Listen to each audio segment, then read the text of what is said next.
नमस्कार, आप देख रहे हैं सिटी पोस्ट। मैं हूं अभिषेक मिश्रा। तेजस्वी यादव के तेवर बदल गए हैं, राजनीति का अंदाज बदल गया है, विरोधियों पर हमले का तरीका बदल गया है। सिटी पोस्ट लाइव से खास बातचीत में आरजेडी के राष्ट्रीय महासचिव शिवानंद तिवारी ने स्वीकार किया था कि विपक्ष के लिए नीतीश कुमार ही एकमात्र उम्मीद हैं। उनके खिलाफ तेजस्वी यादव को या फिर विपक्ष को आपत्तिजनक शब्दों का प्रयोग नहीं करना चाहिए। शिवानंद तिवारी के इस विचार का असर अब तेजस्वी यादव के बयान पर भी दिखने लगा है। पहले आपको सुनवाते हैं कि शिवानंद तिवारी ने कहा क्या था। बोलने के लिए आता अभी अपोजिशन में है ही भाई, अभी तो उसका बोलना धर्म है।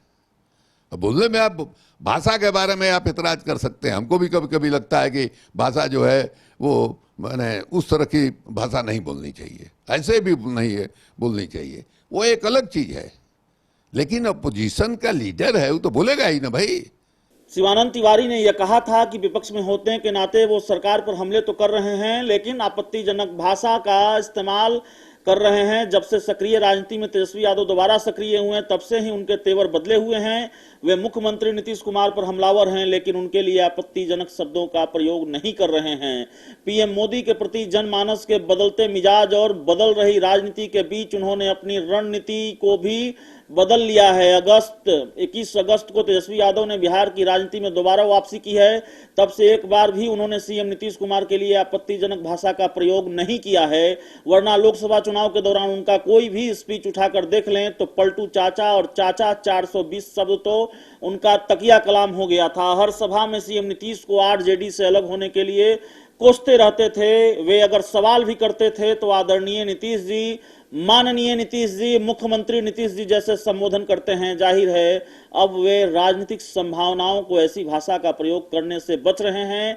तेजस्वी यादव अब पीएम मोदी पर भी सीधे निशाना नहीं साधते हैं। वो मुद्दों को जरूर उठा रहे हैं, लेकिन बचते बचाते धारा 370 के मुद्दे पर भी उन्होंने कुछ खास नहीं कहा।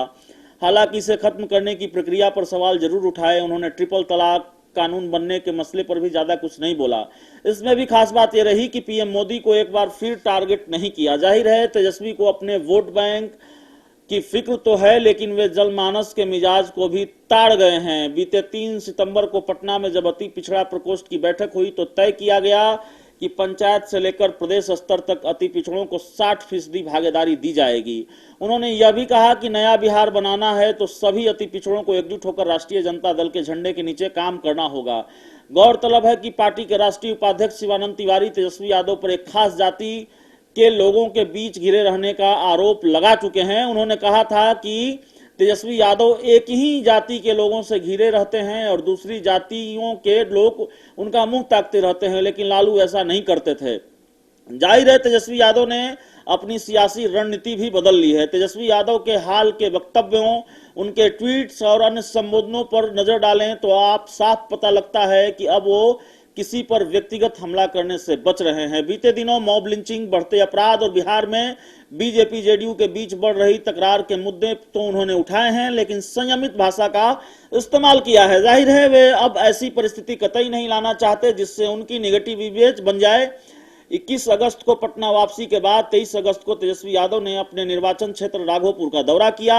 इस क्षेत्र के लिए उन्होंने सदस्यता अभियान की शुरुआत की। उन्होंने कहा कि 50 लाख लोगों को पार्टी का सदस्य बनाने का टारगेट है।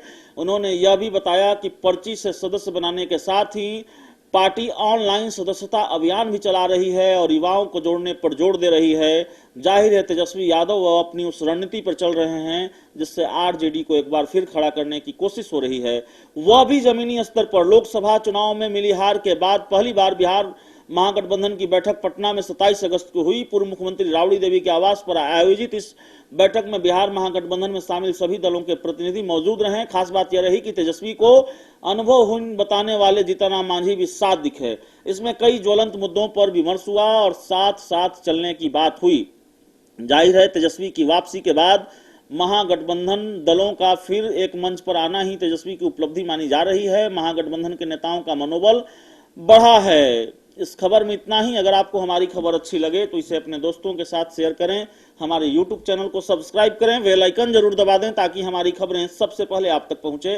प्यार, समर्थन और सहयोग के लिए बहुत बहुत धन्यवाद। क्या आप जानते हैं कि घर बैठे आप अपनी स्वास्थ्य समस्याओं का सलूशन पा सकते हैं स्वास्थ्य केयर मोबाइल ऐप के द्वारा। अधिक जानकारी के लिए आप संपर्क कर सकते हैं। हमारे फोन नंबर्स हैं 9472981111, 9472982222।